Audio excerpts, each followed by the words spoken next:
வணக்கம். காலை நேர பிரதான செய்திகளின் ஊடாக நர்மதா சிறில். முதலில் தலைப்பு செய்திகள்.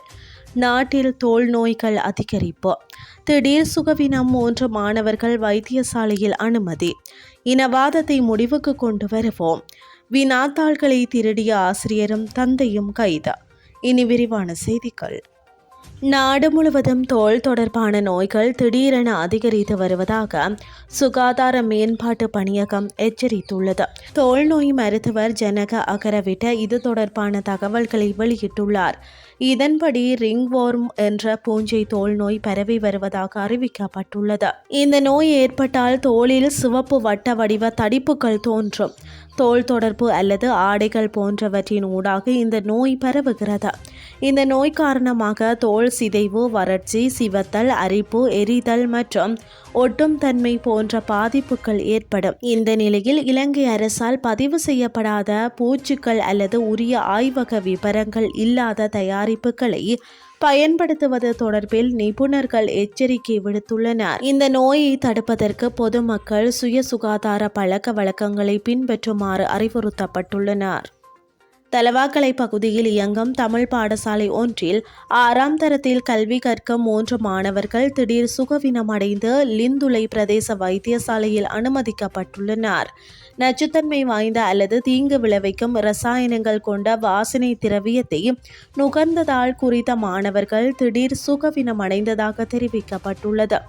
எனினும் மாணவர்களின் உடல்நிலை மோசமானதாக இல்லை என லிந்துலை பிரதேச வைத்தியசாலையின் வைத்திய அதிகாரி அசேல மல்லவராட்சி குறிப்பிட்டுள்ளார். தலவாக்கலை பகுதியில் இயங்கும் குறித்த தமிழ் பாடசாலையில் தரம் 6இல் கல்வி கற்கும் மாணவர் ஒருவர் பாடசாலைக்கு கொண்டு வந்த வாசனை திரவியத்தை ஏனைய மாணவர்களுக்கு பூசியதால் இவ்வாறு உடல்நலக்குறைவு ஏற்பட்டுள்ளதாக விசாரணைகளில் தெரிய வந்துள்ளது.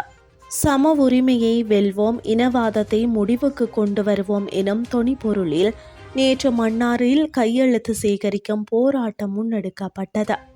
சம உரிமை இயக்கத்தின் ஏற்பாட்டில் மன்னார் நகர் பகுதியில் நேற்று முற்பகல் கையெழுத்து சேகரிக்கும் நடவடிக்கை முன்னெடுக்கப்பட்டதாக தெரிவிக்கப்பட்டுள்ளது.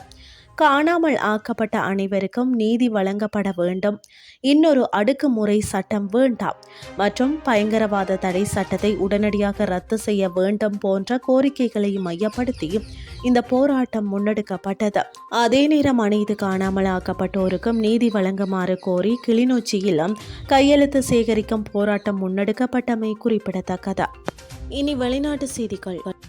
தென்கொரியாவில் உள்ள ஒரு பாடசாலையில் ஆசிரியர் ஒருவரும் மாணவர் ஒருவரின் தந்தையும் பரீட்சை வினாத்தாள்களை திருடியதாக கூறப்படும் சம்பவம் ஒன்று பதிவாகியுள்ளது. இந்த சம்பவம் கடந்த 4ஆம் தேதி இடம்பெற்றுள்ளது. உயர்நிலை பாடசாலை ஒன்றில் நள்ளிரவு நேரத்தில் குறித்த ஆசிரியரும் மாணவனின் தந்தையும் வினாத்தாள்களை திருடுவதற்கு முயற்சி செய்துள்ளனர்.